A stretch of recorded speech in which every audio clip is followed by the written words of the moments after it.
રાણાવાવમાં જલારામ મંદિરનું નિર્માણ કાર્ય પૂર્ણ થયું છે અને આગામી તારીખ 25 જૂનને બુધવારે પ્રાણ પ્રતિષ્ઠા મહોત્સવનું આયોજન કરવામાં આવ્યું છે. તારીખ 25 થી તારીખ 27 એમ 3 દિવસ કાર્યક્રમનું ભવ્ય આયોજન કરવામાં આવ્યું છે.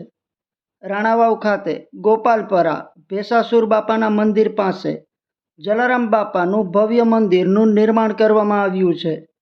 જય જલારામ સેવા મંડળ ટ્રસ્ટ રાણાવાવ દ્વારા જલારામ બાપાના મંદિરે તારીખ 25 જૂનથી તારીખ 27 જૂન સુધી પ્રાણ પ્રતિષ્ઠા મહોત્સવનું આયોજન કરવામાં આવ્યું છે. મંદિરની વિશેષતાની વાત કરીએ તો મંદિરનું નિર્માણ ગુલાબી રાજસ્થાની પથ્થરથી થયું છે અને લોખંડ, સિમેન્ટ, વાટાબુટ્ટી વિના મંદિર બનાવવામાં આવ્યું છે. જલારામ બાપા સહિતની મૂર્તિઓ જયપુરના મૂર્તિકારે બનાવી છે. આ મૂર્તિકારે વીરપુર અને અયોધ્યાની રામ દરબારની મૂર્તિઓ બનાવેલ છે. જલારામ બાપાની મૂર્તિ વિયેતનામ પથ્થરથી બનાવેલ છે. અંદાજે 200થી વધુ કિલોની મૂર્તિ છે. મંદિર સીસીટીવી કેમેરાથી સજ્જ હશે અને આવનારા સમયમાં મંદિર ખાતે અન્નક્ષેત્ર અને સત્સંગનું આયોજન કરવામાં આવશે. જય જલારામ. પોરબંદર જિલ્લાના રાણાવાવ મુકામે આપણા પૂજ્ય શ્રી જય જલારામ બાપાનું એક ભવ્યથી ભવ્ય મંદિરનું અત્યારે ટૂંક સમયમાં જ પ્રાણ પ્રતિષ્ઠા મહોત્સવ આવી રહ્યો છે અને બાપાનું મંદિર આપણે રાજસ્થાની પથ્થર જે બંસીપાલ પથ્થરની અંદરમાં સરસ મજાનું મંદિર બનાવ્યું છે અને બાપાના મંદિરની અંદરમાં જે મૂર્તિઓ આપણે બાપાની પ્રતિષ્ઠા કરવાના છે એ પણ રાજસ્થાનના નહીં પણ વિયેતનામ પથ્થર ઓરિજિનલ એની જ મૂર્તિઓ બનાવીને બાપાના મંદિરમાં આપણે પ્રાણ પ્રતિષ્ઠા કરવાના છે અને ટૂંક સમયમાં જ હમણાં જ બાપાના મંદિરની પ્રાણ પ્રતિષ્ઠા આવી રહી છે. તો આ ભવ્યથી ભવ્ય એક રાણાવાવ મુકામે આયોજન ચાલી રહ્યું છે બાપાના મંદિરનું. તો ધર્મપ્રેમી ભાઈઓ બધા આમાં લાભ લે તેવી રાણાવાવ લોહાણા મહાજન તરફથી સર્વેને આમંત્રણ આપવામાં આવે છે. સાથે કે આપણે 2 દિવસનું એક ભવ્યથી ભવ્ય લોકડાયરાનું સંતવાણીનું આયોજન પણ સાથે કરેલું છે.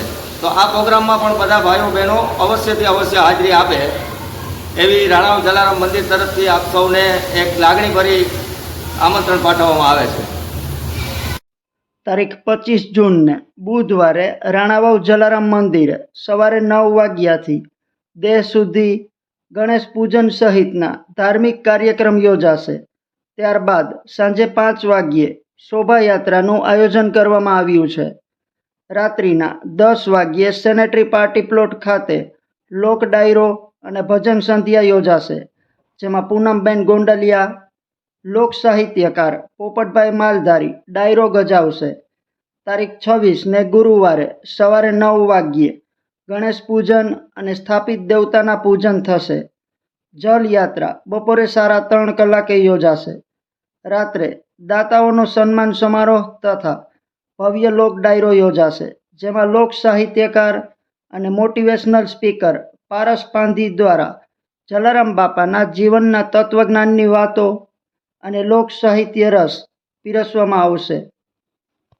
તારીખ 27ને શુક્રવારે અષાઢી બીજના દિવસે સવારે 9 વાગ્યે ગણેશ પૂજન અને જલાદિવાસ, મૂર્તિન્યાસ, શિખર પૂજા અભિષેક, બપોરે 12 વાગ્યે જલારામ બાપાની મૂર્તિની પ્રાણ પ્રતિષ્ઠા તથા યજ્ઞ યોજાશે.